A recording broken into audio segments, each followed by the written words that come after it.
अगर आप लेने वाले हो एक नई कार या बाइक ये फेस्टिव सीजन में तो वो होने वाली है ज्यादा एक्सेसिबल। जी हां, भारतीय गवर्नमेंट ने लॉन्च कर दिया है जीएसटी 2.0, जिसके तहत स्लैब रेट्स अब रिवाइज हो गए हैं और सेस टैक्स एबॉलिश हो गया है। पर क्या सही में आपकी नई कार या बाइक होगी ज्यादा अफोर्डेबल?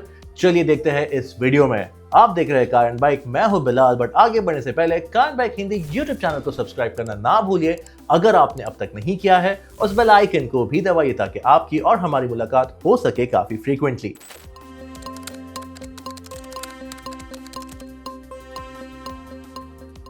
अब इस नई जीएसटी 2.0 में कार्स और बाइक्स क्लासिफाई होगी सिर्फ 3 स्लैब्स में, 5%, 18% और बड़ा 40%। जो पुराना 28% का स्लैब हुआ करता था उसे बंद कर दिया गया है और कार्स और बाइक्स पे नहीं लगेगा अब सेस कॉम्पनसेशन टैक्स। तो इसके सबसे बड़े बेनिफिशियरीज होंगे mass market, small capacity cars और मोटरसाइकिल्स। चलिए देखते कैसे। तो जो पेट्रोल कार्स है जिनके इंजन कैपेसिटी है 1.2 लीटर से कम, या डीजल कार्स जिनकी इंजन कैपेसिटी है 1.5 लीटर से कम, उन्हें लगेगा अब सिर्फ 18% जीएसटी। पहले इन कार्स पे लगता था 28% जीएसटी प्लस सेस। तो अब ये कार्स तकरीबन 8 से 13% तक मोर अफोर्डेबल हो जाएगी।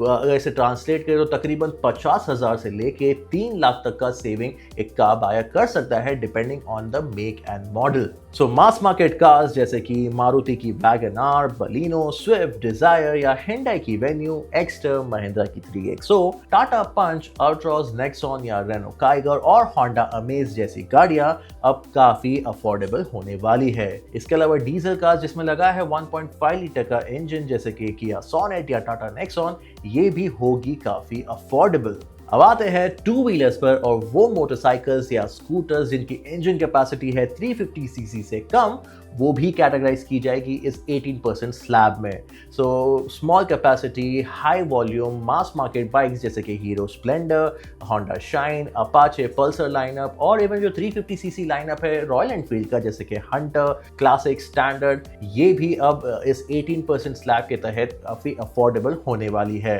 और अब बात करें बड़ी बाइक्स की, जैसे रॉयल एनफील्ड का 650 सीसी लाइनअप या हिमालयन लाइनअप या केटीएम का ड्यूक लाइनअप जिसमें बड़ा इंजन लगा है, ट्रायम्फ का 400 सीसी लाइनअप या एनीथिंग अबाउट 500 सीसी या बड़ी लीटर क्लास बाइक्स, ये अब भी एक्सपेंसिव होगी क्योंकि इनको टैक्सेशन किया जाएगा 40% स्लैब पर। अब कई सारे बायर्स फिक्र कर रहे होंगे सीएनजी लाइनअप के बारे में।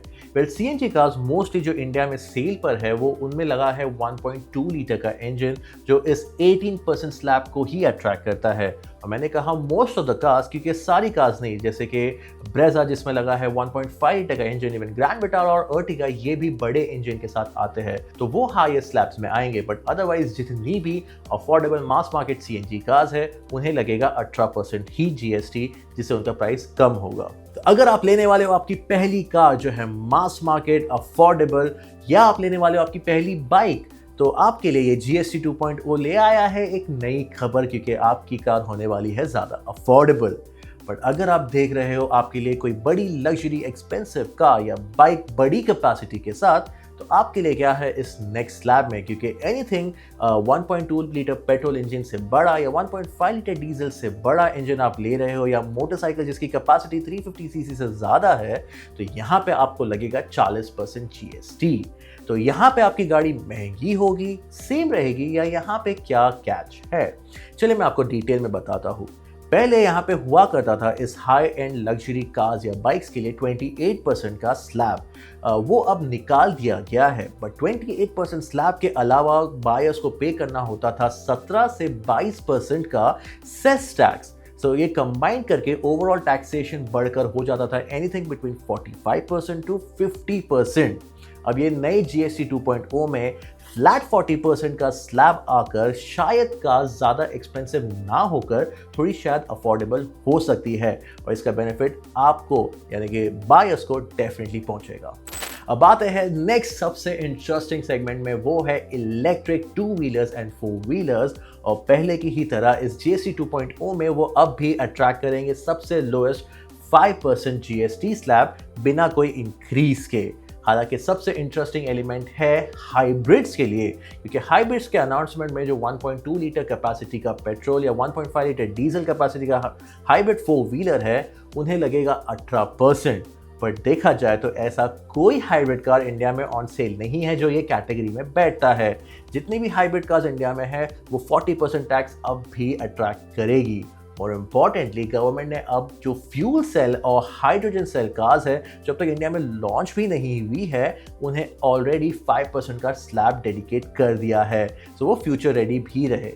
और आखिर में हम आते हैं जीएसटी 2.0 का रिडक्शन ट्रक्स, बसेस और एम्बुलेंसेस के लिए, जो अब 28% से आ गया है 18% पे। और इवन जो 3 व्हीलर है वो भी अब आप ले पाओगे 18% जीएसटी पे। पर इन सबसे ज़्यादा इंपॉर्टेंट बात यह है कि जो स्पेयर पार्ट्स है वो अब इस 2.0 के तहत बिकेंगे सिर्फ 18% टैक्सेशन पर। तो ये था सारा डिटेल जीएसटी 2.0 का इंडियन ऑटोमोटिव इंडस्ट्री के कॉन्टेक्स्ट से। अगर आप आपकी पहली मास मार्केट कार लेने का सोच रहे हो या बाइक लेने का सोच रहे हो स्मॉल कैपेसिटी मास मार्केट की, तो ये सितंबर 22 के बाद सही मौका होगा। और हाँ, इस नए जीएसटी रिफॉर्मेशन के हिसाब से इकोनॉमिस्ट सजेस्ट करते हैं कि इंडिया का जीडीपी इंक्रीज होगा तकरीबन 1% से, और जो गवर्नमेंट का टैक्स रेवेन्यू है वहाँ पे एक छोटा सा हिट डेफिनेटली आने वाला है। बट उसे कॉम्पनसेट करने के लिए इस अफोर्डेबल सेगमेंट में सेल्स डेफिनेटली इंक्रीज होंगे अपकमिंग फेस्टिव सीजन और ईयर एंड्स के साथ। तो ये था सारा डिटेल जीएसटी 2.0 के बारे में।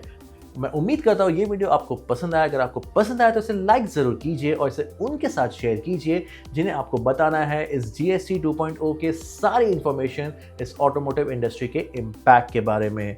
और अगर आपको कोई भी सवाल है इसके बारे में जो मैंने इस वीडियो में कवर नहीं किया, उसे आप डेफिनेटली कमेंट सेक्शन में लिख भेजिए and we will definitely address them all personally. इस वीडियो में इतना ही। मैं हूं बिलाल, लेता हूं आपसे विदा, फिर मिलते हैं।